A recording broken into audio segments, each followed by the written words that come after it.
Okay. അധ്യായം 11. വിശ്വാസമെന്നതോ ആശിക്കുന്നതിന്റെ ഉറപ്പും കാണാത്ത കാര്യങ്ങളുടെ നിശ്ചയവും ആകുന്നു. അതിനാലല്ലോ പൂർവന്മാർക്ക് സാക്ഷ്യം ലഭിച്ചത്. ഈ കാണുന്ന ലോകത്തിന് ദൃശ്യമായതല്ല കാരണമെന്ന് വരുമാറ് ലോകം ദൈവത്തിന്റെ വചനത്താൽ നിർമ്മിക്കപ്പെട്ടു എന്ന് നാം വിശ്വാസത്താൽ അറിയുന്നു. വിശ്വാസത്താൽ ഹാബേൽ ദൈവത്തിന് കയീന്റേതിലും ഉത്തമമായ യാഗം കഴിച്ചു. അതിനാൽ അവന് നീതിമാൻ എന്ന സാക്ഷ്യം ലഭിച്ചു. ദൈവം അവന്റെ വഴിപാടിന് സാക്ഷ്യം കൽപ്പിച്ചു. മരിച്ച ശേഷവും അവൻ വിശ്വാസത്താൽ സംസാരിച്ചുകൊണ്ടിരിക്കുന്നു. വിശ്വാസത്താൽ ഹാനോക്ക് മരണം കാണാതെ എടുക്കപ്പെട്ടു. ദൈവം അവനെ എടുത്തുകൊണ്ടതിനാൽ കാണാതെയായി. അവൻ ദൈവത്തെ പ്രസാദിപ്പിച്ചുവെന്ന് അവൻ എടുക്കപ്പെട്ടതിനു മുമ്പേ സാക്ഷ്യം പ്രാപിച്ചു. എന്നാൽ വിശ്വാസം കൂടാതെ ദൈവത്തെ പ്രസാദിപ്പിപ്പാൻ കഴിയുന്നതല്ല. ദൈവത്തിന്റെ അടുക്കൽ വരുന്നവൻ ദൈവമുണ്ട് എന്നും തന്നെ അന്വേഷിക്കുന്നവർക്ക് പ്രതിഫലം കൊടുക്കുന്നുവെന്നും വിശ്വസിക്കേണ്ടതല്ലോ. വിശ്വാസത്താൽ നോഹ അതുവരെ കാണാത്തവയെക്കുറിച്ച് അരുളപ്പാടുണ്ടായിട്ട് ഭയഭക്തി പൂണ്ട് തന്റെ കുടുംബത്തിന്റെ രക്ഷയ്ക്കായിട്ട് ഒരു പെട്ടകം തീർത്തു. അതിനാൽ അവൻ ലോകത്തെ കുറ്റം വിധിച്ച് വിശ്വാസത്താലുള്ള നീതിക്ക് അവകാശിയായിത്തീർന്നു. വിശ്വാസത്താൽ അബ്രഹാം തനിക്ക് അവകാശമായി കിട്ടുവാനിരുന്ന ദേശത്തേക്ക് യാത്രയാകുവാൻ വിളിക്കപ്പെട്ടാറെ അനുസരിച്ച് എവിടേക്ക് പോകുന്നു എന്നറിയാതെ പുറപ്പെട്ടു. വിശ്വാസത്താൽ അവൻ വാഗ്ദത്ത ദേശത്ത് ഒരന്യദേശത്തെന്ന പോലെ ചെന്ന് വാഗ്ദത്തത്തിന് കൂട്ടവകാശികളായ ഇസ്ഹാക്കിനോടും യാക്കോബിനോടും കൂടെ കൂടാരങ്ങളിൽ പാർത്തുകൊണ്ട് ദൈവം ശില്പിയായി നിർമ്മിച്ചതും അടിസ്ഥാനങ്ങളുള്ളതുമായ നഗരത്തിനായി കാത്തിരുന്നു. വിശ്വാസത്താൽ സാറായും വാഗ്ദത്തം ചെയ്തവനെ വിശ്വസ്തനെന്നെണ്ണുകയാൽ പ്രായം കഴിഞ്ഞിട്ടും പുത്രോത്പാദനത്തിന് ശക്തി പ്രാപിച്ചു. അതുകൊണ്ട് ഒരുവന് മൃതപ്രായനായവനു തന്നെ പെരുപ്പത്തിൽ ആകാശത്തിലെ നക്ഷത്രങ്ങൾ പോലെയും കടൽപ്പുറത്തെ എണ്ണിക്കൂടാത്ത മണൽ പോലെയും സന്തതി ജനിച്ചു. ഇവർ എല്ലാവരും വാഗ്ദത്ത നിവൃത്തി പ്രാപിക്കാതെ ദൂരത്തുനിന്ന് അത് കണ്ട് അഭിവന്ദിച്ചും ഭൂമിയിൽ തങ്ങൾ അന്യരും പരദേശികളുമെന്ന് ഏറ്റുപറഞ്ഞുകൊണ്ട് വിശ്വാസത്തിൽ മരിച്ചു. ഇങ്ങനെ പറയുന്നവർ ഒരു പിതൃദേശം അന്വേഷിക്കുന്നു എന്ന് കാണിക്കുന്നു. അവർ വിട്ടുപോന്നതിനെ ഓർത്തുവെങ്കിൽ മടങ്ങിപ്പോകുവാൻ ഇടയുണ്ടായിരുന്നുവല്ലോ. അവരോ അധികം നല്ലതിനെ, സ്വർഗീയമായതിനെ തന്നെ കാംക്ഷിച്ചിരുന്നു. ആകയാൽ ദൈവം അവരുടെ ദൈവം എന്ന് വിളിക്കപ്പെടുവാൻ ലജ്ജിക്കുന്നില്ല. അവൻ അവർക്കായി ഒരു നഗരം ഒരുക്കിയിരിക്കുന്നുവല്ലോ. വിശ്വാസത്താൽ അബ്രഹാം താൻ പരീക്ഷിക്കപ്പെട്ടപ്പോൾ ഇസ്ഹാക്കിനെ യാഗമർപ്പിച്ചു. ഇസ്ഹാക്കിൽ നിന്ന് ജനിക്കുന്നവർ നിന്റെ സന്തതിയെന്ന് വിളിക്കപ്പെടും എന്നരുളപ്പാട് ലഭിച്ചു. വാഗ്ദത്തങ്ങളെ കൈക്കൊണ്ടവൻ തന്റെ ഏകജാതനെ അർപ്പിച്ചു. മരിച്ചവരുടെ ഇടയിൽ നിന്ന് ഉയർപ്പിപ്പാൻ ദൈവം ശക്തനെന്ന് എണ്ണുകയും അവരുടെ ഇടയിൽ നിന്ന് എഴുന്നേറ്റവനെപ്പോലെ അവനെ തിരികെ പ്രാപിക്കുകയും ചെയ്തു. വിശ്വാസത്താൽ ഇസ്ഹാക്ക് യാക്കോബിനെയും ഏശാവിനെയും ഭാവികാലം സംബന്ധിച്ച് അനുഗ്രഹിച്ചു. വിശ്വാസത്താൽ യാക്കോബ് മരണകാലത്തിങ്കൽ യോസെഫിന്റെ മക്കളെ ഇരുവരെയും അനുഗ്രഹിക്കുകയും തന്റെ വടിയുടെ അറ്റത്ത് ചാരിക്കൊണ്ട് നമസ്കരിക്കുകയും ചെയ്തു. വിശ്വാസത്താൽ യോസെഫ് താൻ മരിപ്പാറായപ്പോൾ ഇസ്രായേൽ മക്കളുടെ പുറപ്പാടിന്റെ കാര്യം ഓർപ്പിച്ചു തന്റെ അസ്ഥികളെക്കുറിച്ച് കൽപ്പന കൊടുത്തു. വിശ്വാസത്താൽ മോശയുടെ ജനനത്തിങ്കൽ ശിശു സുന്ദരൻ എന്ന അമ്മയപ്പന്മാർ കണ്ടു. രാജാവിന്റെ കൽപ്പന ഭയപ്പെടാതെ അവനെ 3 മാസം ഒളിപ്പിച്ചുവെച്ചു. വിശ്വാസത്താൽ മോശ താൻ വളർന്നപ്പോൾ പാപത്തിന്റെ തൽക്കാല ഭോഗത്തെക്കാളും ദൈവജനത്തോടുകൂടെ കഷ്ടമനുഭവിക്കുന്നത് തിരഞ്ഞെടുത്തു. പ്രതിഫലം നോക്കിയതുകൊണ്ട് ഫറവോന്റെ പുത്രിയുടെ മകൻ എന്ന് വിളിക്കപ്പെടുന്നത് നിരസിക്കുകയും മിസ്രയീമിലെ നിക്ഷേപങ്ങളെക്കാൾ ക്രിസ്തുവിന്റെ നിന്ന വലിയ ധനം എന്നെണ്ണുകയും ചെയ്തു. വിശ്വാസത്താൽ അവൻ അദൃശ്യ ദൈവത്തെ കണ്ടതുപോലെ ഉറച്ചു നിൽക്കിയാൽ രാജാവിന്റെ കോപം ഭയപ്പെടാതെ മിസ്രയീം വിട്ടുപോന്നു. വിശ്വാസത്താൽ അവൻ കടിഞ്ഞൂലുകളുടെ സംഹാരകൻ അവരെ തൊടാതിരിപ്പാൻ പെസഹയും ചോരത്തളിയും ആചരിച്ചു. വിശ്വാസത്താൽ അവർ കരയിലെന്ന പോലെ ചെങ്കടലിൽ കൂടി കടന്നു. അത് മിസ്രയീമ്യർ ചെയ്യുവാൻ നോക്കിയിട്ട് മുങ്ങിപ്പോയി. വിശ്വാസത്താൽ അവർ 7 ദിവസം ചുറ്റി നടന്നപ്പോൾ യെരീഹോ മതിൽ ഇടിഞ്ഞു വീണു. വിശ്വാസത്താൽ രാഹാബ് എന്ന വേശ്യ ഒറ്റുകാരെ സമാധാനത്തോടെ കൈക്കൊണ്ട് അവിശ്വാസികളോടുകൂടെ നശിക്കാതിരുന്നു. ഇനി എന്തു പറയേണ്ടു? ഗിദ്യോൻ, ബാരാഖ്, ശിംശോൻ, ഇഫ്താഹ്, ദാവീദ് എന്നവരെയും ശമൂവേൽ മുതലായ പ്രവാചകന്മാരെയും കുറിച്ച് വിവരിപ്പാൻ സമയം പോരാ. വിശ്വാസത്താൽ അവർ രാജ്യങ്ങളെ അടക്കി, നീതി നടത്തി, വാഗ്ദത്തം പ്രാപിച്ചു.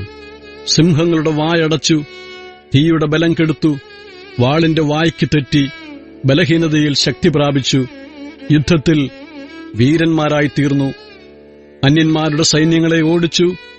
സ്ത്രീകൾക്ക് തങ്ങളുടെ മരിച്ചവരെ ഉയർത്തെഴുന്നേൽപ്പിനാൽ തിരികെ കിട്ടി. മറ്റു ചിലർ ഏറ്റവും നല്ലൊരു ഉയർത്തെഴുന്നേൽപ്പ് ലഭിക്കേണ്ടതിന് ഉദ്ധാരണം കൈക്കൊള്ളാതെ ഭേദ്യമേറ്റു. വേറെ ചിലർ പരിഹാസം, ചമ്മട്ടി, ചങ്ങല, തടവ് ഇവയാലുള്ള പരീക്ഷ അനുഭവിച്ചു.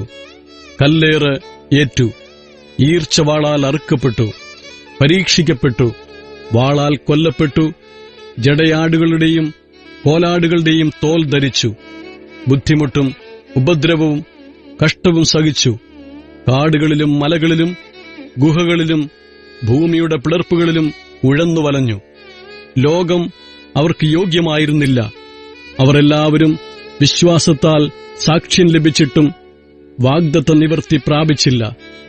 അവർ നമ്മെ കൂടാതെ രക്ഷാപൂർത്തി പ്രാപിക്കാതിരിക്കേണ്ടതിന് ദൈവം നമുക്കുവേണ്ടി ഏറ്റവും നല്ലതൊന്ന് മുൻകരുതിയിരുന്നു. Praise Lord. നമ്മളതെല്ലാം 7-ാം അധ്യായം മുഴുവൻ ഇവിടെ വായിച്ച് കേൾക്കുവാനായിട്ട് ഇടയായി തീർന്നു. പണ്ട് നാട്ടിലൊക്കെ റേഡിയോ ഒക്കെ കേൾക്കുന്ന പോലെ വയലും വീടും എന്നൊക്കെയുള്ള ഒരു പ്രോഗ്രാം ഒക്കെ ഉണ്ടായിരുന്നു. അതുപോലെ ഒരു ആംബിയൻസിൽ ആണ് അവരത് ചെയ്തിരിക്കുന്നത്. അതുകൊണ്ടൊരു ഗുണം എന്ന് പറയുന്നത് ആ മ്യൂസിക്കും ഒക്കെ ഉള്ളത് കൊണ്ട് നമുക്ക് കുറച്ചുകൂടെ ഒന്ന് ധ്യാനിച്ച് ഒന്ന് കേൾക്കാനായിട്ട് കഴിയും.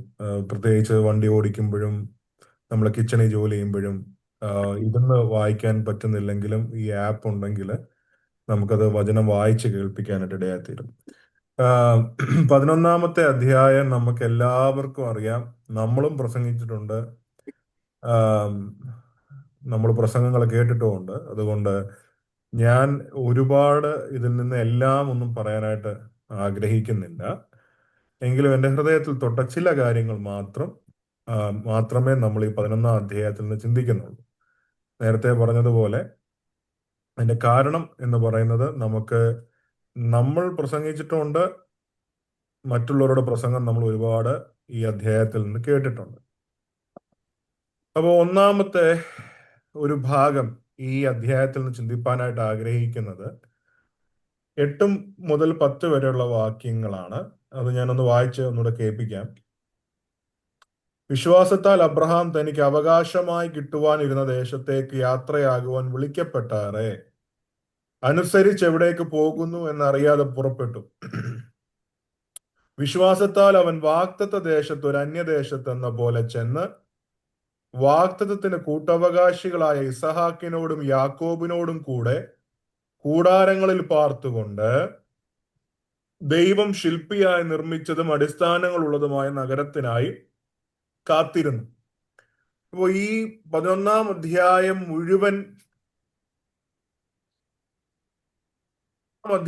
മുഴുവൻ വിശ്വാസത്തെക്കുറിച്ചാണ് നമ്മളോട് പറയുന്നത്. വിശ്വാസം, ആ വിശ്വാസത്തെക്കുറിച്ച് പറഞ്ഞ് വരുമ്പോൾ അവിടെ എല്ലാം നമുക്ക് കാണാൻ കഴിയേണ്ടുന്ന ഒരു കാര്യം, ഈ വിശ്വാസം കൊണ്ട് ആളുകൾ ദൈവത്തെ പ്രസാദിപ്പിച്ചു എന്ന് നാം ഓർത്തിരിക്കണം.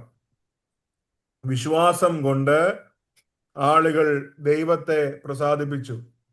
ഹാബേല് വിശ്വാസത്താൽ കയീന്റെ യാഗത്തെക്കാൾ നല്ല യാഗം കഴിച്ചു. ഹാനോക്ക് വിശ്വാസത്താൽ മരണം കാണാതെ എടുക്കപ്പെട്ടു. വിശ്വാസത്താൽ നോഹ അനുസരിച്ച് പെട്ടകം തീർത്തു, അതുകൊണ്ട് നീതി അവകാശിയായി തീർന്നു. അങ്ങനെ ഇതുപോലെ ഓരോ ഓരോ കാര്യങ്ങൾ പറഞ്ഞു വന്ന് അബ്രഹാമിലേക്ക് എത്തുകയാണ്. അബ്രഹാം ദൈവം തന്നെ വിളിക്കുമ്പോൾ എവിടേക്കാണ് പോകുന്നതെന്ന് അറിയാതെ ദൈവത്തെ അനുസരിച്ചു.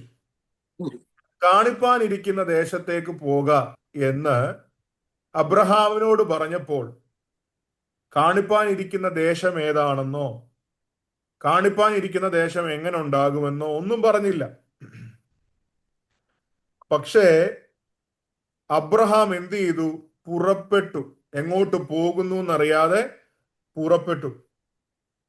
പക്ഷേ നമ്മൾ വിചാരിക്കുന്നത് കനാൻ ദേശത്തെ കാത്തിരുന്നെന്നാണ്. അല്ല.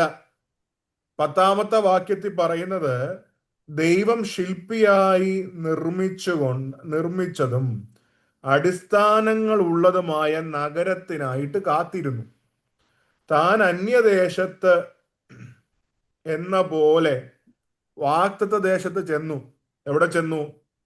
വാഗ്ദത്ത ദേശം എന്ന് പറയുന്ന ഈ ഭൂമിയിലെ ദേശത്ത് എന്നിട്ട് അവിടെ ഒരു പരദേശിയെ പോലെ കാത്തിരിക്കുകയാണ്. എന്തിനാണ്?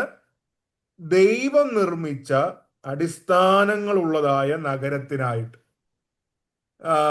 അത് അബ്രഹാമിനെ നമ്മൾ പഠിക്കുമ്പോൾ കാണാനായിട്ട് കഴിയുന്നത് വിശ്വാസം എന്ന് പറയുന്നത്, ഇപ്പൊ അബ്രഹാമിനുണ്ടായിരുന്ന വിശ്വാസികളുടെ പിതാവിന് വിശ്വാസം എന്ന് പറയുന്നത് ഒരു സാഹസികതയാണ്. ഈ അറിയാത്ത ഒന്നിലേക്ക് കാലെടുത്ത് വെക്കാൻ വിശ്വാസം വേണം. അബ്രഹാം ഇന്ന് വരെ ജീവിച്ച വീട് വിട്ടു, തൻ്റെ സുരക്ഷിതത്വം വിട്ടു, തൻ്റെ പരിചയങ്ങൾ വിട്ടു. ഇതെല്ലാം വിട്ടിട്ടാണ് അബ്രഹാം ദൈവത്തെ അനുസരിക്കാനായിട്ട് ഇറങ്ങി തിരിച്ചത്. എങ്ങോട്ട് പോകുന്നെന്ന് അറിഞ്ഞില്ല, എന്തിലേക്കാണ് പോകേണ്ടത് എന്ന് അറിഞ്ഞിരുന്നില്ല. അദ്ദേഹം പുറപ്പെടുകയാണ്.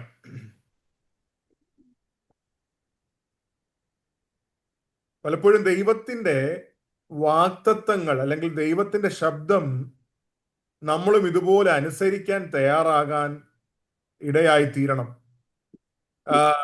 നമ്മളെല്ലാവരും സുരക്ഷിതമായ ഒരു ജീവിതം ആഗ്രഹിക്കുന്നവരാണ്.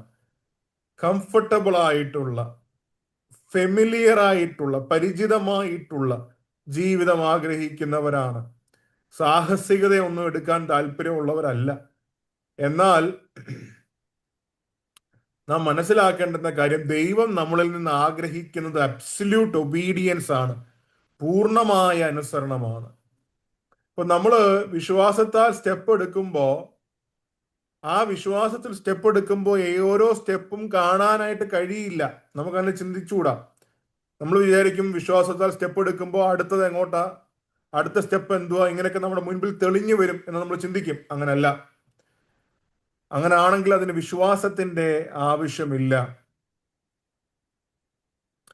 അപ്പോൾ ക്രിസ്ത്യാനിയെ സംബന്ധിച്ചിടത്തോളം, ക്രൈസ്തവനെ സംബന്ധിച്ചിടത്തോളം ദൈവം തന്നെ എന്തിലേക്കാണോ വിളിക്കുന്നത് അതിന്റെ പരിണത ഫലങ്ങൾ എന്ത് തന്നെയാണെങ്കിലും അത് ഗണ്യമാക്കാതെ ദൈവത്തെ അനുസരിക്കാൻ ബാധ്യസ്ഥരാണ് ക്രൈസ്തവർ.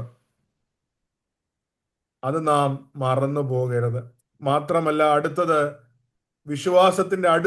അബ്രഹാമിന്റെ വിശ്വാസത്തിന്റെ അടുത്തൊരു ഗുണം എന്ന് പറയുന്നത്, അബ്രഹാമിന്റെ വിശ്വാസത്തിന് ക്ഷമയുണ്ടായിരുന്നു, കാത്തിരിക്കാനുള്ള ക്ഷമയുണ്ടായിരുന്നു. അദ്ദേഹം ഭൂമിയിലെ വാഗ്ദത്ത ദേശത്ത് ചെന്നപ്പോ അത് പൂർണ്ണമായിട്ട് അവകാശമാക്കാൻ കഴിഞ്ഞില്ല. അവിടെ അലഞ്ഞു തിരിഞ്ഞു നടക്കേണ്ടി വന്നു. ഒരു ഒരു അപരിചിതനെ പോലെ കൂടാരമൊക്കെ അടിച്ച് അതിൽ താമസിച്ചു. ഓരോ സ്ഥലത്ത് ചെല്ലുന്നു, അവിടെ കൂടാരടിച്ച് താമസിക്കുന്നു, അവിടെ നിന്ന് അടുത്ത സ്ഥലത്തേക്ക് പോകുന്നു. അബ്രഹാമിനെ സംബന്ധിച്ചിടത്തോളം ഈ ഭൂമിയിലെ വാഗ്ദത്ത ദേശത്ത് ചെന്നിട്ടും ദൈവം പറഞ്ഞ യഥാർത്ഥ വാഗ്ദത്തം നിലവിൽ വന്നില്ല. അങ്ങനെ നിലവിൽ വരാതിരുന്നിട്ടും തന്റെ വിശ്വാസം താൻ ത്യജിച്ചു കളഞ്ഞില്ല. പലപ്പോഴും നമ്മൾ തിടുക്കമുള്ളവരാണ്. പലതിനും നമ്മൾ കാത്തിരിക്കാൻ നമുക്ക് താല്പര്യമല്ല. നമുക്ക് ചില വിഷയങ്ങൾക്ക് വേണ്ടി കാത്തിരിക്കുമ്പോൾ അത് ബുദ്ധിമുട്ടായി വരാറുണ്ട്. ആം, എന്നാൽ ദൈവം നമ്മളിൽ നിന്ന് ആഗ്രഹിക്കുന്നത് ക്ഷമയോടെ കാത്തിരിക്കാനാണ്, ധൃതി കൂട്ടാതെ ദൈവത്തിന്റെ സമയത്ത് ചെയ്യുന്ന കാര്യങ്ങൾക്ക് മുൻപിൽ സമർപ്പിച്ച് ആയിരിക്കാനാണ് ദൈവം നമ്മളെക്കുറിച്ച് ആഗ്രഹിക്കുന്നത്.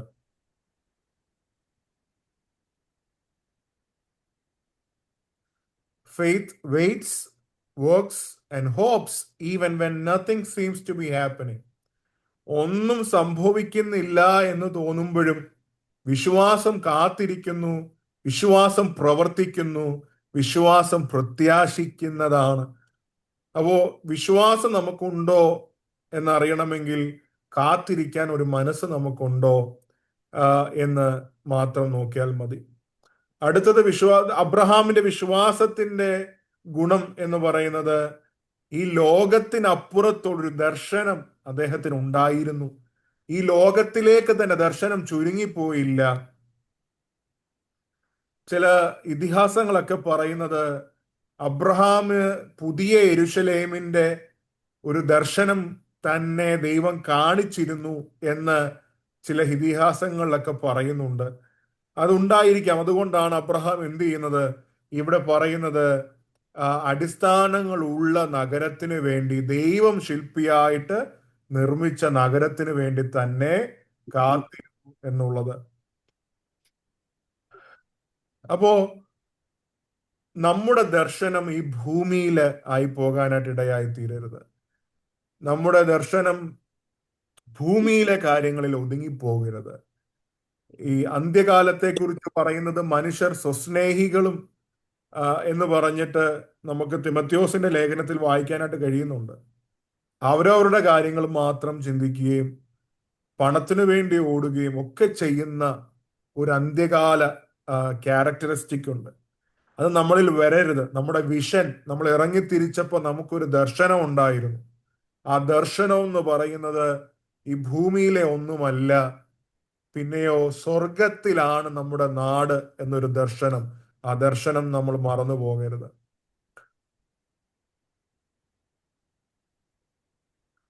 അടുത്തത് 13-ാമത്തെ വാക്യം മുതൽ 16-ാമത്തെ വാക്യം വരെയാണ്. ഇവർ എല്ലാവരും വാഗ്ദത്തം നിവർത്തി പ്രാപിക്കാതെ ദൂരത്ത് നിന്ന് അത് കണ്ടു, അഭിവന്ദിച്ചും ഭൂമിയിൽ തങ്ങൾ അന്യരും പരദേശികളും എന്ന് ഏറ്റുപറഞ്ഞും കൊണ്ട് വിശ്വാസത്തിൽ മരിച്ചു. ഇങ്ങനെ പറയുന്നവർ ഒരു പിതൃദേശം അന്വേഷിക്കുന്നു എന്ന് കാണിക്കുന്നു. അവർ വിട്ടുപോന്നതിനെ ഓർത്തു എങ്കിൽ മടങ്ങിപ്പോകുവാൻ ഇടയുണ്ടായിരുന്നുവല്ലോ. അവരോ അധികം നല്ലതിനെ, സ്വർഗീയമായതിനെ തന്നെ കാംക്ഷിച്ചിരുന്നു. ആകയാൽ ദൈവം അവരുടെ ദൈവം എന്ന് വിളിക്കപ്പെടുവാൻ ലജ്ജിക്കുന്നില്ല. അവൻ അവർക്കായി ഒരു നഗരം ഒരുക്കിയിരിക്കുന്നുവല്ലോ. ഇതിൽ 3 പദങ്ങളാണ് ഉപയോഗിച്ചിരിക്കുന്നത്. യവനായ പദങ്ങൾ. നമുക്കറിയാം, പുതിയ നിയമം എഴുതിയിരിക്കുന്നത് യവനായ ഭാഷയിലാണ്. അപ്പൊ 13-ാമത്തെ വാക്യത്തിൽ സെനോയി എന്നൊരു പദം പറയുന്നുണ്ട്. ഫോറിനേഴ്സ് ആണ്, നൊമാഡ്സ് ആണ്, വിദേശികളാണ്, പരദേശികളാണ് എന്ന് പറയുന്നുണ്ട്. തങ്ങൾ പരദേശികൾ എന്ന് പറഞ്ഞു. എബ്രായർ 11:13. പുരാതന കാലത്തിൽ ഒരു പരദേശിയുടെ അവസ്ഥ എന്നുള്ളത് പരിതാപകരമായിരുന്നു. ആളുകൾ, തനിക്ക് ചുറ്റുമുള്ള ആളുകൾ വളരെ ദേഷ്യത്തോടും സംശയത്തോടും പരിഹാസത്തോടും കൂടെ ആയിരുന്നു പരദേശികളെ കണ്ടിരുന്നത്.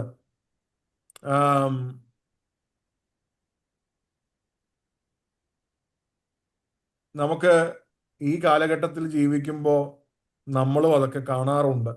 ഈ കാലത്തിൽ ഈ രാജ്യത്തിലൊക്കെ ജീവിക്കുമ്പോൾ ഒരു ഏലിയൻ എന്ന് പറഞ്ഞാൽ എത്രത്തോളം വെറുപ്പോടെ കാണുന്നുണ്ട് എന്ന് നമുക്കറിയാം.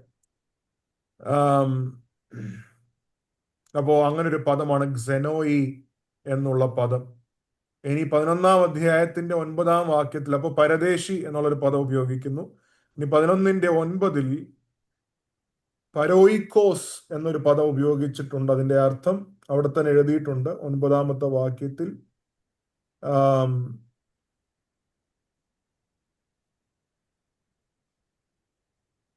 അന്യദേശത്ത് എന്ന പോലെ താമസിക്കുന്നു എന്ന് അവിടെ എഴുതിയിരിക്കുന്നു.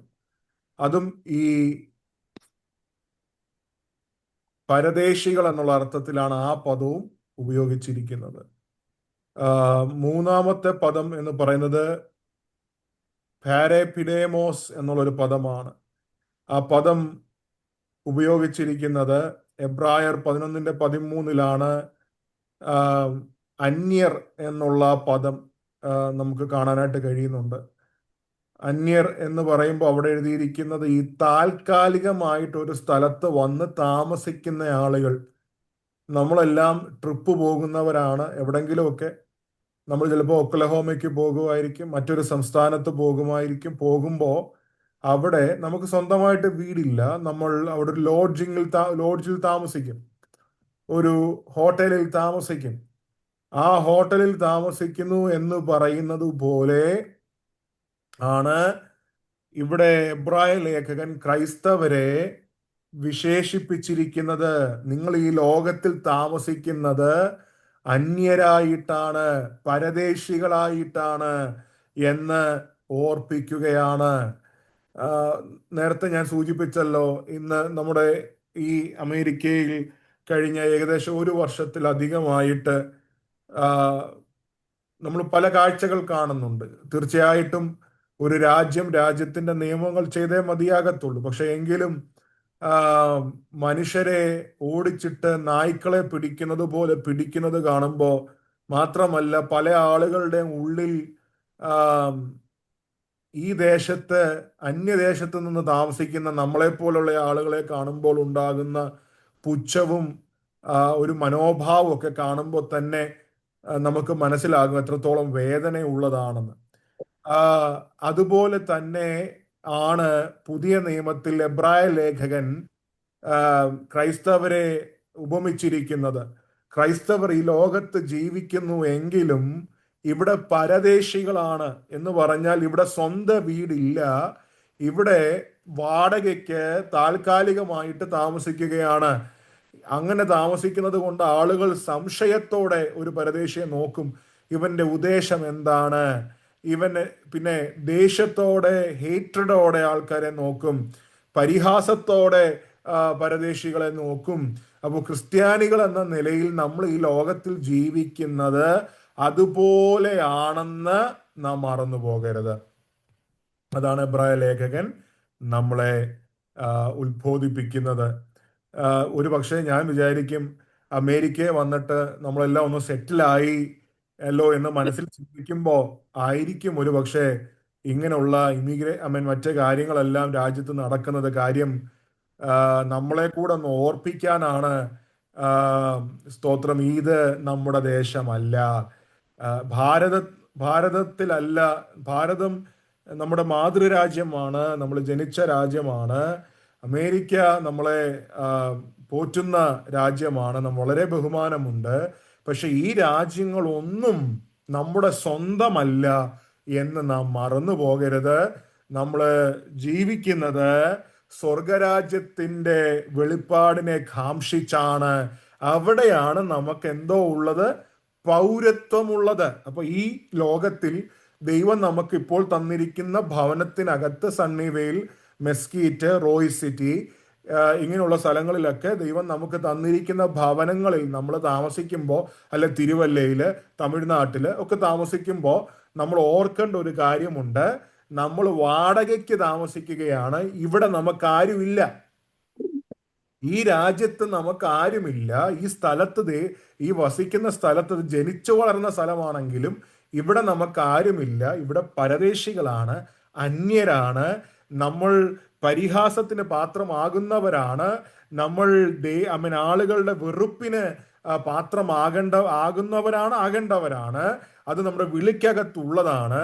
നമുക്കൊരൊറ്റ ലക്ഷ്യമേ ഉള്ളൂ, നമുക്ക് നമ്മുടെ നാട്ടിൽ എന്ത് ചെയ്യണം? പോകണം. ഈ അമേരിക്ക വന്നിട്ട് നാട്ടിൽ പോകുമ്പോൾ, ഇന്ത്യയിലേക്ക് പോകുമ്പോൾ എനിക്കറിയത്തില്ല അതെങ്ങനെയാ, ആ സന്തോഷം എങ്ങനെയാന്ന്. കാര്യം ഞാൻ ഇവിടെ വന്നിട്ട് പോയിട്ടില്ല. എന്നാൽ ഗൾഫിൽ വന്നിട്ട് നാട്ടിൽ പോയപ്പോൾ ഭയങ്കര സന്തോഷമായിരുന്നു. നമ്മുടെ നാട് അല്ലെ, അവിടെ ചെല്ലുക എന്നൊക്കെ പറയുന്നത് ഭയങ്കര സന്തോഷം. ഞാൻ ഉമ്മൽ ഖുവൈൻ എന്ന് പറഞ്ഞ എമിറേറ്റിൽ ഏകദേശം 4 വർഷം ഉണ്ടായിരുന്നു. അവിടെ ആഹാരമുണ്ട്, അവിടെ ഒരു സഭയുണ്ട്, അവിടെ പ്രിയപ്പെട്ടവരുണ്ട്, അവിടെ സഹോദരൻ കുടുംബമായിട്ടുണ്ട്, അവിടെ നമ്മളെ സ്നേഹിക്കുന്നവരുണ്ട്, താമസിക്കുന്ന സ്ഥലമുണ്ട്. ഇതെല്ലാം ഉണ്ടെങ്കിലും അവിടെ താമസിക്കുന്ന ഓരോ നിമിഷവും എനിക്കറിയാം, ഞാൻ ആ ദേശത്തിലെ പൗരനല്ല. ഞാൻ ഇന്ത്യക്കാരനാണ്. ഞാൻ ഇന്ത്യയിലേക്ക് തിരിച്ചു പോകേണ്ടവനാണ് ഒരു ദിവസം. ആ സന്തോഷം, ആ നാട്ടിലേക്കൊക്കെ ഫ്ലൈറ്റ് കയറുമ്പോൾ ഉണ്ടാകുന്ന ഒരു സന്തോഷമുണ്ട്. നമ്മുടെയൊക്കെ എയർപോർട്ടിൽ തിരുവനന്തപുരത്തോ കൊച്ചിയിലോ ഒക്കെ വന്നിറങ്ങുമ്പോൾ നമ്മുടെ നാട് കാണുമ്പോൾ ഉണ്ടാകുന്ന ഒരു സന്തോഷമുണ്ട്. ആ സന്തോഷം സ്വർഗരാജ്യത്തെക്കുറിച്ച് ചിന്തിക്കുമ്പോൾ നമ്മുടെ മനസ്സിൽ ഉണ്ടാകണം. അതാണ് നമ്മുടെ രാജ്യം. ആ പുതിയ യെരൂശലേമിന് വേണ്ടി നാം എല്ലാം കാത്തിരിക്കുകയാണ്. അവിടെ അതാണ് നമ്മുടെ പൗരത്വമോ സ്വർഗത്തിൽ ആകുന്നു. അവിടെ നിന്ന് നമ്മുടെ രക്ഷിതാവായ കർത്താവ്, യേശു കർത്താവ് രക്ഷയ്ക്കായി വരുമെന്ന് നമ്മൾ കാംക്ഷിച്ച് കാത്തിരിക്കുന്നു. അത് നാം മറന്നു പോകരുത്. നമ്മൾ ഈ സഭാപിതാക്കന്മാരായ ചിലരുടെ ചിന്തകൾ ഒന്ന് പങ്കുവെക്കാനായിട്ട് ആഗ്രഹിക്കുന്നു. തെർത്തുല്യൻ എന്ന് പറയുന്ന ഒരു സഭാപിതാവ്, അദ്ദേഹം പറഞ്ഞത്, ഈ ഭൂമിയിൽ അദ്ദേഹം ഒരു തീർത്ഥാടനത്തിലാണ്, എന്നാൽ അദ്ദേഹത്തിന്റെ മഹത്വം ഇരിക്കുന്നത് സ്വർഗത്തിലാണ്. ഈ ഭൂമിയിൽ അദ്ദേഹം ഒരു തീർത്ഥാടനമാണ് നടത്തുന്നത്. മഹത്വം തനിക്ക് വേണ്ടി കാത്തിരിക്കുന്നത് സ്വർഗത്തിലാണ്. അലക്സാന്ദ്രിയയിലെ ക്ലെമന്റ് പറഞ്ഞത്, നമുക്ക് ഭൂമിയിൽ ഒരു പിതൃദേശമില്ല. We have no fatherland on earth. നമുക്ക് പിതൃദേശം എന്ന് പറയാൻ ഒന്നും ഭൂമിയിൽ ഇല്ല. അഗസ്റ്റിൻ അദ്ദേഹം പറഞ്ഞത്, നമ്മുടെ പിതൃദേശത്ത് നിന്ന് പരദേശികളാക്കപ്പെട്ടവരാണ് നാം. പിതൃദേശത്തിൽ നിന്ന് വിട്ടുപോരേണ്ടി വന്നവരാണ് നാം. അങ്ങനെയാണ്. We are sojourners exiled from our fatherland. അപ്പൊ നമ്മള് ഇതെല്ലാം പറയുമ്പോൾ ചിന്തിക്കരുത്, നമ്മളങ്ങ് വളരെ മൗഢ്യമായിട്ട് മറ്റൊരു ലോകത്തെ, നമ്മൾ ഈ ഇപ്പോൾ ജീവിക്കുന്ന ലോകത്തിൽ നിന്ന്, ജീവിതത്തിൽ നിന്ന് നമ്മളെ തന്നെ അങ്ങ് പൂർണ്ണമായിട്ട് അഴിച്ചു മാറ്റുന്നു എന്നുള്ള ചിന്ത നമ്മളിൽ വരരുത്. പക്ഷേ വരേണ്ട ചിന്ത ഇതാണ്, നമ്മൾ ഈ ഭൂമിയിലായിരിക്കുന്ന 70-80 വർഷങ്ങൾ, അതൊക്കെ പണ്ടായിരുന്നു. ഈ മോശ എഴുതിയ കാലത്ത് 70 ഏറെയായാൽ 80 മാത്രം എന്നൊക്കെ. ഇപ്പൊ പോയി 40-50 ഒക്കെ അത് എഴുതണം. കാര്യം എത്ര വർഷം മുമ്പ് മോശ എഴുതിയതാ അല്ലേ? അപ്പോ 40-50 അല്ലെങ്കിൽ 70-80, ഇനി ബൈബിളിലെ ഭാഷ തന്നെ ഉപയോഗിക്കാം, ഉണ്ടെങ്കിൽ ആ അത്രയും വർഷങ്ങൾ ഈ ഭൂമിയിൽ നമ്മൾ നമ്മുടെ രാജ്യത്തിലേക്കുള്ള സഞ്ചാരത്തിലാണ്. ഏതാ? ഇന്ത്യയിലേക്കുള്ള സഞ്ചാരമൊന്നുമല്ല, സ്വർഗരാജ്യത്തിലേക്കുള്ള സഞ്ചാരത്തിലാണ് നമ്മൾ. ഈ ലോകം എന്ന് പറയുന്നത് ഒരു പാലമാണ്. ഈ ലോകം എന്ന് പറയുന്നത് ഒരു പാലമാണ്. എന്നാൽ ബുദ്ധിയുള്ള മനുഷ്യൻ ഒരിക്കലും ആ പാലത്തിൽ തന്റെ വീട് പണിയില്ല. പിന്നെ എന്ത് ചെയ്യും? ആ ബുദ്ധിയുള്ള മനുഷ്യൻ അത് മറികടക്കും. പണ്ട് പറഞ്ഞിരിക്കുന്ന ഒരു ചൊല്ലാണത് കേട്ടോ. The world is a bridge. ഈ ലോകം എന്ന് പറയുന്നത് ഒരു പാലമാണ്. The wise man will pass over it. ഒരു ബുദ്ധിയുള്ള ജ്ഞാനിയായ മനുഷ്യൻ അത് കടന്നു പോകും, but will not build his house upon it. എന്നാൽ തന്റെ ഭവനം അതിനകത്ത് താൻ പണിയില്ല. എന്ന് പറഞ്ഞാൽ ഈ പാലത്തിൽ, ഈ ഭൂമിയിൽ വീട് പണിയണ്ടെന്നല്ല അതിന്റെ അർത്ഥം. അതിന്റെ അർത്ഥം നമ്മുടെ മനസ്സും നമ്മുടെ ഫോക്കസും ഒന്നും ഈ ഭൂമിയിൽ ആയിരിക്കരുത്. ഇത് നമ്മൾ സഞ്ചരിക്കുന്ന ഒരു സഞ്ചാരപാത മാത്രമാണ്. നമ്മുടെ വീട്ടിലേക്കുള്ള സഞ്ചാരപാതയാണ്. അങ്ങനെയുള്ളവർക്ക് ഈ മരണത്തെക്കുറിച്ച് പറയുമ്പോൾ പേടി വരില്ല. സ്തോത്രം. എല്ലാ മരണഭയങ്ങളും ഒക്കെ നമ്മുടെ മനസ്സിൽ നിന്ന് രാത്രിയിൽ വിട്ടുപോകട്ടെ. ഞാൻ പറയുന്നത് ആരും ആയുസ്സിന് മുൻപ് പോകണമെന്നല്ല, തെറ്റിദ്ധരിക്കരുത്. പക്ഷേ പൗലോസ് പറയുന്ന ഒരു കാര്യമുണ്ട്, മരിക്കുന്നത് എനിക്ക് ലാഭം. പിന്നെ കർത്താവ് വെച്ചിരിക്കുന്ന ഇനിയും വേല തീർക്കാനുണ്ട്, അതുകൊണ്ട് ഞാൻ ഇവിടെ ആയിരിക്കുന്നത് നിങ്ങൾക്ക് പ്രയോജനം എന്നാ പൗലോസ് പറയുന്നത്. ഇപ്പൊ കർത്താവ് നമ്മളെ വിളിക്കുന്ന സമയം എന്നാണോ, നമ്മുടെ വേല എപ്പോ തികച്ചു എന്ന് തോന്നുന്നോ, അന്ന് പോകാൻ തയ്യാറായിരിക്കാനായിട്ട് നമ്മുടെ ഹൃദയങ്ങളെ പാകപ്പെടുത്തണം. മരണഭയങ്ങൾ ഹൃദയത്തിൽ നിന്നെല്ലാം നീങ്ങിപ്പോകണം. കാര്യം മരണമെന്ന് പറയുന്നത് ഒരു ക്രൈസ്തവനെ സംബന്ധിച്ചിടത്തോളം ഒരു വിജയാഘോഷമാണ്. ഒരു യുദ്ധം കഴിഞ്ഞ് മടങ്ങി സ്വദേശത്ത് വരുന്ന ഒരു പട്ടാളക്കാരനെ ഒരു രാജ്യം സ്വീകരിക്കുന്നത് പോലെ ഈ ഭൂമിയിലെ യുദ്ധം അവസാനിപ്പിച്ച് സ്വന്തം രാജ്യത്ത് ചെല്ലുന്നവനെ സ്വീകരിക്കുന്ന ഒരു മഹത്വമുണ്ട്. അദ്ദേഹം പറഞ്ഞതുപോലെ ഈ ഭൂമി തീർത്ഥാടനമാണ് ഈ ഭൂമിയിലുള്ളത്, തന്റെ മഹത്വമുള്ളത് സ്വർഗത്തിലാണ്. ഒരു കഥ ഇങ്ങനെ ഉണ്ട് കേട്ടോ. ഇത് സത്യമാണോ നടന്നതാണോ എന്നൊന്നും എനിക്കറിയില്ല, പക്ഷെ ഇത് പലപ്പോഴും കേട്ടിട്ടുണ്ട്. ഒരു കപ്പലിൽ ഒരു മിഷണറി യാത്ര ചെയ്യുന്നുണ്ടായിരുന്നു. വർഷങ്ങൾ ആഫ്രിക്കയുടെ ദേശത്ത് കർത്താവിന്റെ വേല ചെയ്ത് തന്റെ ആയുസ്സിന്റെ നല്ലൊരു ഭാഗം ചെലവഴിച്ച് ശുശ്രൂഷകൾ എല്ലാം അവസാനിപ്പിച്ച് അദ്ദേഹം മടങ്ങി അമേരിക്കയിലേക്ക് വരികയാണ്. താൻ ദൂരത്ത് കാണാൻ തീരത്തേക്കൊക്കെ നോക്കുമ്പോ ഭയങ്കര ജനക്കൂട്ടം നിൽക്കുന്നു. ആഘോഷങ്ങളൊക്കെ അവിടെ നടക്കുന്നതായിട്ട് താൻ കാണുന്നുണ്ട്. താൻ തന്റെ മനസ്സുകൊണ്ട് വിചാരിച്ചു, ഇത് വർഷങ്ങൾ മിനിസ്ട്രി ചെയ്തിട്ട് വരുന്നത് കൊണ്ട് എന്നെ സ്വീകരിപ്പാനായിട്ട് അവർ കാത്തിരിക്കുകയാണെന്ന്. അങ്ങനെ അദ്ദേഹം ആ കപ്പലിൽ നിന്ന് ഇറങ്ങിയപ്പോഴാണ് മനസ്സിലായത്, അവർ കാത്തിരുന്നത് രാജ്യത്തിന്റെ പ്രസിഡന്റ് ഒരു ട്രിപ്പ് കഴിഞ്ഞ് വരുമ്പോൾ അദ്ദേഹത്തെ സ്വീകരിക്കാനായിരുന്നു. അതേ കപ്പലിൽ ഉണ്ടായിരുന്ന രാജ്യത്തിന്റെ പ്രസിഡന്റിനെ സ്വീകരിക്കാൻ. വളരെ നിരാശനായി നിന്ന് ഇത്രയും നാളും കർത്താവിന്റെ വേല ചെയ്തിട്ടും എനിക്കൊരു ബഹുമാനം തന്നില്ലല്ലോ, ആരും എന്നെ ഒന്ന് സ്വീകരിക്കാൻ വന്നില്ലല്ലോ എന്ന് സങ്കടപ്പെട്ടിരുന്നവനോട് പരിശുദ്ധാത്മാവ് പറഞ്ഞു. അതേ, ആ മിഷണറിയോട് ദൈവത്തിന്റെ ആത്മാവ് സംസാരിച്ചു. ആ പ്രസിഡന്റ് തന്റെ രാജ്യത്തിലേക്ക് മടങ്ങി വന്നതുകൊണ്ടാണ് അദ്ദേഹത്തിന് സ്വീകരണം ലഭിച്ചത്. അതുപോലെ നീ നിന്റെ സ്വന്തം രാജ്യത്തിലേക്ക് വരുമ്പോ ഇതുപോലൊരു ആഘോഷം നിനക്ക് വേണ്ടി കാത്തിരിക്കുന്നുണ്ട്. എത്ര പേർക്ക് മനസ്സിലാകുന്നുണ്ട് ഇന്ന് രാത്രി? നമ്മുടെ രാജ്യം ഇതല്ല. നമ്മൾ ഇപ്പോൾ പരദേശികളായിട്ട് ഈ രാജ്യത്ത് താമസിക്കുകയാണ്. മരണം എന്നതുകൊണ്ട് നമ്മളെ തോൽപ്പിക്കപ്പെടുകയല്ല.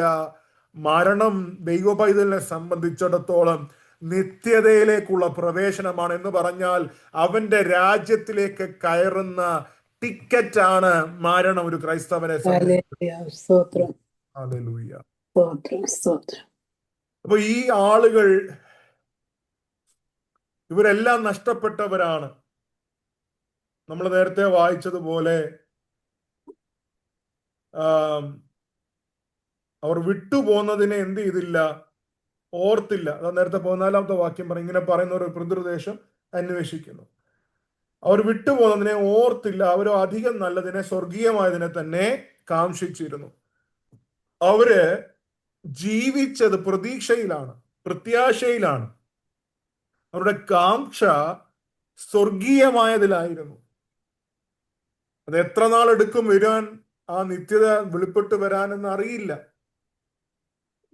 പക്ഷെ അവർ കാത്തിരിക്കാൻ തയ്യാറായിരുന്നു, അവർക്ക് സഹിഷ്ണുതയുണ്ടായിരുന്നു. അവരങ്ങനെ തന്നെ കാത്തിരുന്ന് ഒരുപക്ഷെ മരണത്തിനും കീഴടങ്ങി.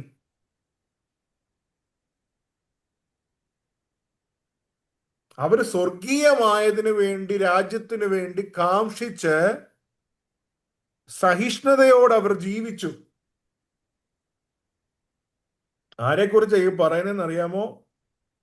13-ാമത്തെ വാക്യം, ഇവർ എല്ലാവരും. ആരാ ഇവർ എല്ലാവരും? നേരത്തെ പറഞ്ഞ എല്ലാ വിശുദ്ധന്മാരും. അവരെല്ലാവരും ദൂരത്ത് നിന്ന് സ്വർഗരാജ്യം കണ്ട്, മോശ കനാൻ ദേശം ദൂരത്ത് നിന്ന് കണ്ടതുപോലെ ഇവരെല്ലാവരും കണ്ടു. ഭൂമിയിൽ അന്യരും പരദേശികളുമാണെന്ന് ഏറ്റുപറഞ്ഞ് വിശ്വാസത്തിൽ മരിച്ചു. സ്തോത്രം. നമ്മൾ വിശ്വാസി ആകുന്നത് വളരെ പ്രാധാന്യമുള്ള കാര്യമാണ്. നാം ക്രിസ്തുവിൽ ജനിക്കുന്നവരാണ്, നാം ക്രിസ്തുവിൽ മരിക്കേണ്ടവരാണ്. ഇതിനിടയിൽ ഒന്നും നമ്മളെ ക്രിസ്തുവിൽ നിന്ന് അകറ്റാൻ പാടില്ല. നമ്മൾ മരിക്കുന്നെങ്കിൽ വിശ്വാസത്തിൽ മരിക്കണം. അവരവരുടെ ജീവിതത്തിൽ കഷ്ടതകളും പ്രയാസങ്ങളും വന്നപ്പോഴൊന്നും അവർ ഈ യാത്ര അവസാനിപ്പിച്ചില്ല. അവർ പ്രത്യാശയിൽ ജീവിച്ചു. പ്രത്യാശയിൽ, വിശ്വാസത്തിൽ തന്നെ അവർ മരിച്ചു. അവർ വിട്ടുപോകുന്നതിനെ ഓർത്തുവെങ്കിൽ മടങ്ങിപ്പോകാൻ ഇടയുണ്ടായിരുന്നു. ജീവിതത്തിൽ എന്തെല്ലാം പ്രതിസന്ധികൾ വന്നിട്ടും അവരൊരിക്കലും തിരിച്ചു പോകാൻ ആഗ്രഹിച്ചില്ല. മടങ്ങിപ്പോകണമെന്ന് അവർക്ക് തോന്നിയില്ല. ഇസ്രായേൽ മക്കൾക്ക് തോന്നി. എവിടെ വെച്ചാ? മരുഭൂമി വെച്ചിട്ട്. ഇതിലും ഭേദം ഞങ്ങള് മിസ്രൈമിലെ കലങ്ങൾക്കിടയിലൊക്കെ ഇരുന്നപ്പോ എന്തോ സുഖമായിരുന്നു എന്നൊക്കെ പരാതി പറഞ്ഞു. പക്ഷേ വിശ്വാസത്തിന്റെ പിതാക്കന്മാരെ നോക്കിക്കുക, ലിസ്റ്റ്. ഹാനോക്ക്, അബ്രഹാം, നോഹ, യാക്കോബ്, ഇസഹാക്ക്, ഇവരാരും വന്ന രാജ്യത്തോട്ട് തിരിച്ചു പോകണമെന്ന് പറഞ്ഞില്ല.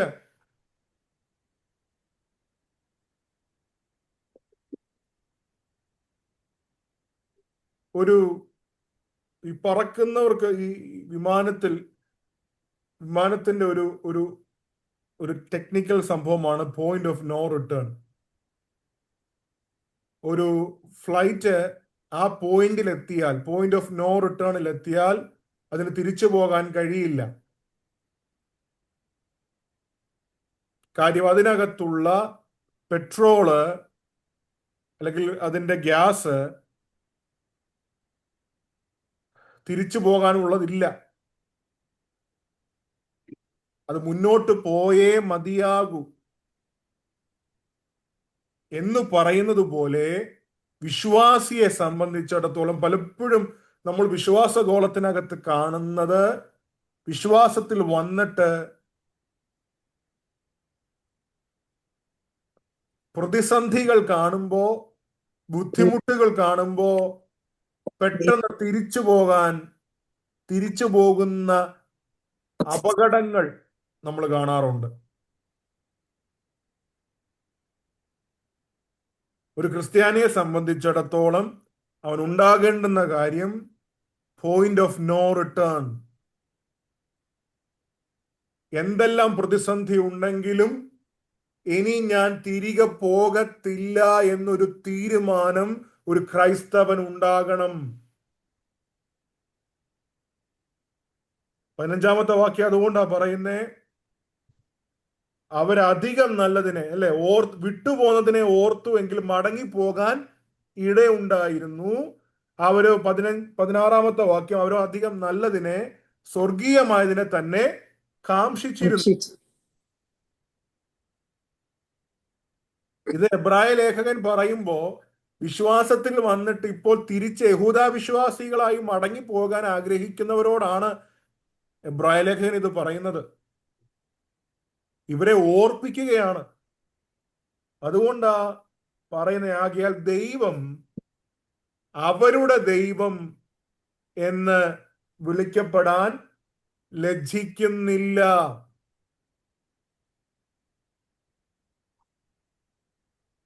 തന്റെ നാമത്തിന് വേണ്ടി സാഹസികത എടുക്കാൻ, ഉശിരോടെ നിൽക്കാൻ താല്പര്യമുള്ള ദൈവമക്കളെ, അവരെ നോക്കിയിട്ട് എൻ്റെ ദൈവം പറയും, ഞാൻ അവന്റെ ദൈവമാണെന്ന് പറയും. ദൈവത്തിന് അതിന് അപമാനമില്ല. അതുകൊണ്ടാണ് ദൈവം വെളിപ്പെട്ടപ്പോഴെല്ലാം നമുക്കറിയാം, അബ്രഹാമിന്റെയും ഇസ്ഹാക്കിന്റെയും യാക്കോബിന്റെയും ദൈവം എന്ന് പറയാൻ കാര്യം എന്താ? ഈ മനുഷ്യർ ദൈവത്തെ വിശ്വസിച്ചു. അവർ മടങ്ങി പോകത്തില്ലെന്ന് തീരുമാനമെടുത്തു. ഞങ്ങളുടെ ഫോക്കസ് സ്വർഗീയമായതിലാണെന്ന് അവർ ഉറച്ചു.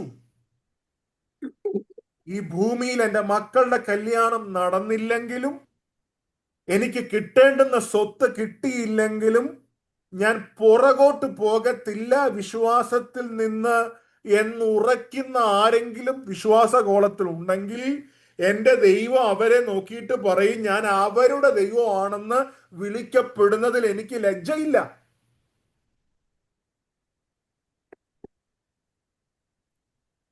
എനിക്ക് വിശ്വാസത്തിൽ ഇറങ്ങിയിട്ട് തിരിച്ച് ഓർത്തഡോക്സിൽ പോയൊരു കുടുംബത്തെ അറിയാം. വളരെ ശക്തമായിട്ട് സുവിശേഷം പറയുകയും വചനം സംസാരിക്കുകയും ഒക്കെ ചെയ്തുകൊണ്ടിരുന്ന ഒരു മനുഷ്യൻ, വളരെ വളരെ അടുത്ത സ്നേഹിതൻ. അദ്ദേഹം തിരിച്ചു പോയി എന്ന് കേട്ടപ്പോ വളരെ സങ്കടം തോന്നി. ഒരു കാര്യം ഞാൻ പറയാം, ഇവിടെ വചനം എഴുതിയിരിക്കുന്നത്, ആകയാൽ ദൈവം അവരുടെ ദൈവം എന്ന് വിളിക്കപ്പെടാൻ ലജ്ജിക്കുന്നില്ല എന്ന് എഴുതിയിരിക്കുന്നത്. പക്ഷേ പിന്മാറി പോകുന്നവരെ നോക്കിയിട്ട് ദൈവത്തിന് പറയാൻ പറ്റും, ഞാൻ ഇനി അവന്റെ ദൈവം എന്ന് പറയുന്നതിൽ എനിക്ക് ലജ്ജയാണ്. അതാണ് അതിന്റെ അർത്ഥം. പ്രതിസന്ധി ഉണ്ട് ദൈവമക്കളെ. നമ്മൾ കഴിഞ്ഞ ആഴ്ചയിൽ, ഞായറാഴ്ചയിൽ നമ്മൾ അതാണല്ലോ സംസാരിച്ചത്. കഷ്ടത സഹിഷ്ണുതയും, സഹിഷ്ണുത സിദ്ധതയും, സിദ്ധത പ്രത്യാശയും ഉണ്ടാക്കുന്നു. Suffering, perseverance, character, hope. ക്രൈസ്തവ ജീവിതത്തിന്റെ ഭാഗമാണ് ഈ കഷ്ടത. പെന്റക്കോസ്റ്റ് വിശ്വാസം എന്ന് പറയുമ്പോൾ നമ്മൾ പറയുമ്പോഴും വീണ്ടും ജനന വിശ്വാസത്തിൽ ജീവിക്കുമ്പോ ഇതുണ്ടാകും. പലരും ഇതിനകത്തേക്ക് വരുന്നത് രോഗം ഉണ്ടാവത്തില്ല, കടം മാറും, മക്കൾ അമേരിക്കയിൽ പോകും എന്നൊക്കെ പറഞ്ഞ് പലരും വരുന്നുണ്ട്. പക്ഷെ അതിന് ഓപ്പോസിറ്റ് ആയിട്ട് സംഭവിക്കുമ്പോ വിശ്വാസത്തിൽ നിന്ന് പുറകോട്ട് പോകും. അങ്ങനെ പോകുന്നവരുടെ ദൈവം, പോകുന്നവരെ നോക്കി എൻ്റെ ദൈവം പറയുന്നത്, ഞാൻ അവരുടെ ദൈവം എന്ന് വിളിക്കപ്പെടാൻ ലജ്ജിക്കുന്നു. നാം അങ്ങനെ ആയിത്തീരരുത്.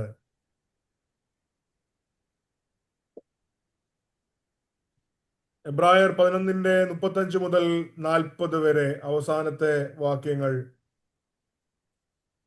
സ്ത്രീകൾക്ക് തങ്ങളുടെ മരിച്ചവരെ ഉയർത്തെഴുന്നേൽപ്പിച്ചതിനാൽ തിരികെ കിട്ടി. മറ്റു ചിലർ ഏറ്റവും നല്ലൊരു ഉയർത്തെഴുന്നേൽപ്പ് ലഭിക്കേണ്ടതിന് ഉദ്ധാരണം കൈക്കൊള്ളാതെ ഭേദ്യമേറ്റു.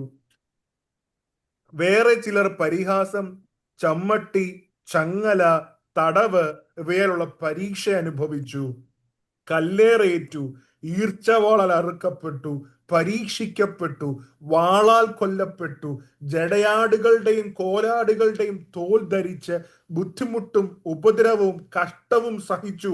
കാടുകളിലും മലകളിലും ഗുഹകളിലും ഭൂമിയുടെ പിളർപ്പുകളിലും ഉഴന്നു വലഞ്ഞു. ലോകം അവർക്ക് യോഗ്യമായിരുന്നില്ല. അവർ എല്ലാവരും വിശ്വാസത്താൽ സാക്ഷ്യം ലഭിച്ചിട്ടും വാഗ്ദത്ത നിവൃത്തി പ്രാപിച്ചില്ല. അവർ നമ്മെ കൂടാതെ രക്ഷാപൂർത്തി പ്രാപിക്കാതിരിക്കേണ്ടതിന് ദൈവം നമുക്ക് വേണ്ടി ഏറ്റവും നല്ലതൊന്ന് മുൻകരുതിയിരുന്നു. എബ്രായ ലേഖനം 11 അധ്യായം 1 വാക്യം എല്ലാവർക്കും അറിയാം. വിശ്വാസം എന്നതോ ആശിക്കുന്നതിന് ഉറപ്പും കാണാത്ത കാര്യങ്ങളുടെ നിശ്ചയമാ. എനിക്ക് 2 നില വീടിപ്പോൾ ഇല്ല, ഞാൻ ആശിക്കുകയാണ്, ഞാനത് ഉറയ്ക്കുകയാണ്, എനിക്ക് 2 നില വീട് കിട്ടും. അതാണ് വിശ്വാസം എന്നാണ് 1 വാക്യം മാത്രം അറിയാവുന്ന ആളുകൾ പഠിച്ചു വെച്ചിരിക്കുന്നത്. 35 വാക്യം തൊട്ട് താഴോട്ട് വരുമ്പോൾ എഴുതിയിരിക്കുകയാണ്, എത്രയോ പേർ നല്ലൊരു ഉയർത്തെഴുന്നേൽപ്പ് ലഭിക്കേണ്ടതിന് ഉദ്ധാരണം കൈക്കൊള്ളാതെ ഭേദ്യമേറ്റു. വേറെ ചിലർ പരിഹാസം, ചമ്മട്ടി, ചങ്ങല, തടവ് ഇവയാലുള്ള പരീക്ഷ അനുഭവിച്ചു. കല്ലേറേറ്റു, ഈർച്ചവാളാൽ അറുക്കപ്പെട്ടു, പരീക്ഷിക്കപ്പെട്ടു, വാളാൽ കൊല്ലപ്പെട്ടു. അയ്യോ, വിശ്വാസത്തിന് ഇങ്ങനെ ഒരു ആസ്പെക്ട് ഉണ്ടോ? ഞാൻ വിചാരിച്ചത് എന്റെ രോഗം മാറാൻ വിശ്വസിച്ചാ മതി. അതല്ലേ പാസ്റ്ററെ പിന്നെ വിശ്വാസം കൊണ്ടുള്ള പ്രയോജനം? അതല്ല.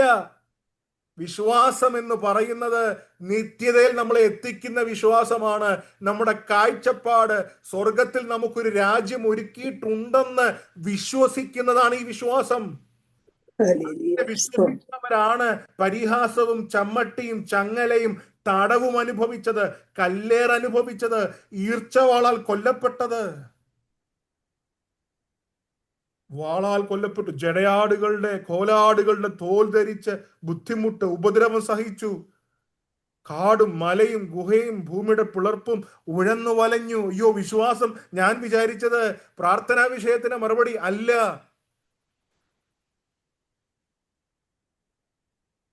കർത്താവിന് വേണ്ടി കഷ്ടം സഹിക്കാനും താങ്കളെ ബലപ്പെടുത്തുന്നതാണ് ഈ വിശ്വാസം. അപ്പൊ എന്താ വിശ്വാസം? അബ്രഹാം കാത്തിരുന്നു. കൈകളാൽ ദൈവം പണിത, ദൈവം ശില്പിയായി നിർമ്മിച്ചതും ആയ യെരൂശലേം, പുതിയ യെരൂശലേമിന് വേണ്ടി അബ്രഹാം കാത്തിരുന്നു. അവര് ദൂരത്ത് നിന്ന് അഭിവന്ദിച്ചു. നേരത്തെ നമ്മൾ വായിച്ചില്ലേ? ഏതാ ഈ വിശ്വാസം വീരന്മാരൊക്കെ ദൂരത്ത് നിന്ന് ആ സ്വർഗരാജ്യത്തെ അഭിവന്ദിച്ചു, സല്യൂട്ട് ചെയ്തു.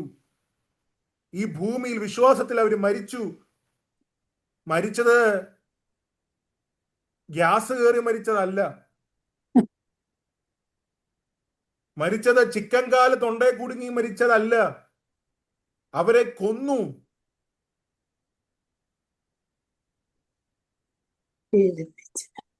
സെക്കര്യാവ് എന്ന് പറയുന്ന ഒരു പ്രവാചകനെ, സമയമില്ലാത്തതുകൊണ്ട് ഞാൻ ആ വാക്യങ്ങൾ മാത്രം പറയും, പിന്നെ നിങ്ങൾ വായിച്ചാൽ മതി. 2 ദിനവൃത്താന്തം 24:20 മുതൽ 22 വരെ.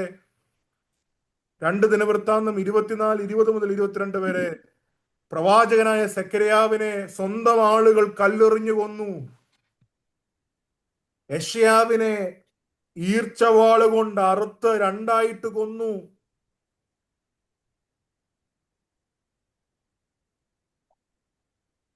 യെശയ്യാവിനോട് പറഞ്ഞു, എസക്കിയ എന്ന് പറയുന്ന രാജാവ് മരിച്ചപ്പോ മനശ്ശെ വന്നു. ഹിസ്കിയാവ് മരിച്ചപ്പോഴേ മനശ്ശെ വന്നു. മനശ്ശെ വിഗ്രഹങ്ങളെ ആരാധിച്ചു. യെശയ്യാവിനെ നിർബന്ധിച്ചു ഈ വിഗ്രഹാരാധനയിൽ പങ്കെടുക്കണം. ഇത് യഹൂദ ചരിത്രകാരന്മാർ പറയുന്നതാ കേട്ടോ, യഹൂദ ഇതിഹാസത്തിൽ പറയുന്നതാ. യെശയ്യാവ് പറഞ്ഞു, ഇല്ല, ഞാൻ വിഗ്രഹത്തെ നമസ്കരിക്കത്തില്ല.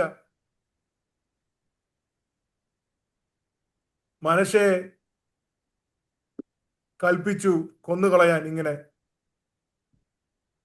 വിശ്വാസത്തിന് വേണ്ടി ഒരുത്തൻ ജീവൻ കൊടുക്കുക. യെശയ്യാവ്, നമ്മൾ ഈ കാണുന്നവരാരും സുഖലോലുപതയിൽ ജീവിച്ചു മരിച്ചവരല്ല. ഓരോ പ്രവാചകന്മാരെ എടുത്തു നോക്കിക്കോ. വളരെ ചുരുക്കം ചിലർ മാത്രമേ ഉള്ളൂ.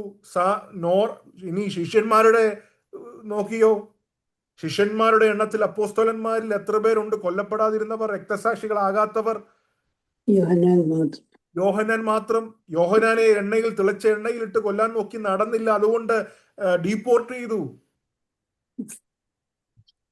പ്രിയമുള്ളവരെ, ഒത്തിരി കാര്യങ്ങൾ പറയാനുണ്ട്. ഈ മക്കാബിയൻ കാലഘട്ടത്തിൽ ഒത്തിരി കാര്യങ്ങൾ പറയാനുണ്ട്. എലയാസറിന്റെ മരണമുണ്ട്, പിന്നെ 7 സഹോദരങ്ങളെ കൊന്നതുണ്ട്, വിഗ്രഹങ്ങളെ ആരാധിക്കാതിരുന്നത് കൊണ്ട്, അങ്ങനെ ഒത്തിരി കാര്യങ്ങളൊക്കെ പറയാനുണ്ടെങ്കിലും ഞാൻ വേഗത്തിൽ ഒരു കാര്യം പറയട്ടെ. ഇവരെല്ലാവരും വിശ്വാസത്തിനു വേണ്ടി മരിച്ചു. ഹല്ലേലൂയ, സ്തോത്രം. അവരുടെ വിശ്വാസവും അവരുടെ വാക്തത്വവും എന്ന് പറയുന്നത് ഈ ഭൂമിയിലെ വാക്തത്വം അല്ലായിരുന്നു. അവർ ഈ ദേശത്ത് തീർത്ഥാടകരെ പോലെ സ്വയം കരുതി സ്വർഗരാജ്യം പിതൃദേശമായിട്ട്, സ്വന്തം ദേശമായിട്ട് അവര് കണ്ടു. അതിനു വേണ്ടി വില കൊടുത്തു. അവരെ കൊല്ലുമെന്ന് പറഞ്ഞു. സത്യത്തിന് വേണ്ടി നിന്നതുകൊണ്ട്, വിശ്വാസത്തിന് വേണ്ടി നിന്നതുകൊണ്ട് അവരെ കൊന്നുകളഞ്ഞു. ഈർച്ചവാള്, കല്ലേറ്, ചമ്മട്ടി. നമുക്കൊരു മനുഷ്യൻ നമ്മളോട് ഒന്ന് എതിർത്ത് പറഞ്ഞാൽ എന്ത് സങ്കടമാണ്. എന്നാൽ ഇവിടെ വിശ്വാസത്തിന് വേണ്ടി ജീവിതം അവർ സമർപ്പിച്ചു. എന്തുകൊണ്ടാണ് അവർ സമർപ്പിച്ചത്? വിശ്വാസം എന്നതോ ആശിക്കുന്നതിന് ഉറപ്പും കാണാത്ത കാര്യങ്ങളുടെ നിശ്ചയമാണ്. എന്താ അവരാശിച്ചത്? അവരാശിച്ചത് സ്വർഗീയമായതിനെയാണ്. കാണാത്ത കാര്യങ്ങളുടെ നിശ്ചയം എന്ന് പറഞ്ഞാൽ എന്താ? അവർ ഇന്ന് വരെ പുതിയ യെരൂശലേം കണ്ടിട്ടില്ല, പക്ഷെ അവർ കണ്ടതുപോലെ വിശ്വസിച്ചു. ഹല്ലേലൂയ, സ്തോത്രം. അവർ കണ്ടതുപോലെ വിശ്വസിച്ചു. അതുകൊണ്ട് ഇനിയെങ്കിലും ഈ 11-ാം അധ്യായം 1-ാം വാക്യം ആരെങ്കിലും നിങ്ങളോട് പറയുമ്പോ നിങ്ങളുടെ മനസ്സിൽ പ്രാർത്ഥനാ വിഷയത്തിന്റെ മറുപടിയെ കുറിച്ച് വരരുത്. മറിച്ച് സ്വർഗീയമായത് ഭൂമിയിലുള്ളതല്ല, സ്വർഗീയമായത് വരണം. അവർ പുതിയ യെരൂശലേമിനെ കണ്ണാൽ കണ്ടില്ലെങ്കിലും കണ്ടതുപോലെ അവർ വിശ്വസിച്ചു. ഹല്ലേലൂയ, സ്തോത്രം. പ്രിയമുള്ളവരെ, നമ്മുടെ വിശ്വാസം ഇന്ന് രാത്രി വർദ്ധിക്കട്ടെ. നമ്മുടെ ഉള്ളിലുള്ള മരണഭയങ്ങളൊക്കെ ഒന്ന് മാറട്ടെ. നമ്മൾ കർത്താവിന് വേണ്ടി ചെയ്യേണ്ടുന്ന വേല തികച്ചെങ്കിൽ കർത്താവിനെ ഏൽപ്പിച്ചു കൊടുക്കുക. കർത്താവിന്റെ ഉത്തരവാദിത്തം. ആ കാര്യം മരണം കൊണ്ടാരും ഭയപ്പെടരുത്. മരണം എന്ന് പറയുന്നത്, ആമേൻ, സ്തോത്രം, നമ്മൾ യുദ്ധം അവസാനിപ്പിക്കുകയാണ്. യുദ്ധം അവസാനിപ്പിച്ച് സ്വന്തം രാജ്യത്തേക്ക് പോകേണ്ടുന്ന ടിക്കറ്റാണ് മരണം. ആ രാജ്യമാണ് നമ്മുടെ സ്വന്തം ദേശം. ഹല്ലേലൂയ, അതിനുവേണ്ടി നമുക്ക് കാത്തിരിക്കാം. ഇന്ന് രാത്രിയിൽ ഈ മീറ്റിംഗിൽ ബൈബിൾ ക്ലാസ്സിൽ പങ്കെടുത്ത എല്ലാവരെയും ദൈവം ധാരാളമായിട്ട് അനുഗ്രഹിക്കട്ടെ എന്ന് കർത്താവിൽ പ്രാർത്ഥിക്കുന്ന എല്ലാവരുടെ ഉള്ളത്തിനകത്ത് വലിയ പ്രത്യാശ കൊണ്ട് പരിശുദ്ധാത്മാവ് ഈ രാത്രി നിറയ്ക്കട്ടെ. വിശ്വാസം വർദ്ധിക്കട്ടെ. ദൈവം നമ്മളെ എല്ലാവരെയും സഹായിക്കട്ടെ. നമ്മളെല്ലാവരും കണ്ണുകളെ ദൈവസന്നിധിയിൽ അടയ്ക്കാം. നമ്മളെല്ലാവരും